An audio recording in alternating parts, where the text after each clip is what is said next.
آموزش خرید اکانت دسته‌ای در ربات استبلیو RVPN.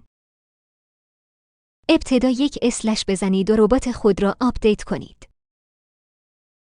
حالا از منو خرید اکانت را انتخاب کنید و سپس اکانت دسته‌ای را بزنید.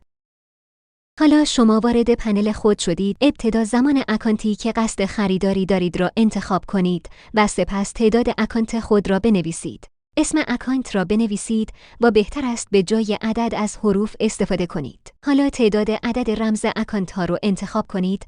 مثلا اگه دوست دارید رمز شما 3 رقمی باشد، عدد 3 را بنویسید. از این بخش می توانید انتخاب کنید جلوی نام اکانت شما به ترتیب چه عددی نوشته شود. مثلا اگر عدد 1 بگذارید و تعداد اکانت های شما هم 4 تا باشد، جلوی اکانت های شما به ترتیب اعداد 1، 2، 3 و 4 نوشته خواهد شد. حالا خرید اکانت رو بزنید و منتظر پیام موفقیت خرید بمونید. بعد از این پیام، یک فایل به ربات شما فرستاده می شود.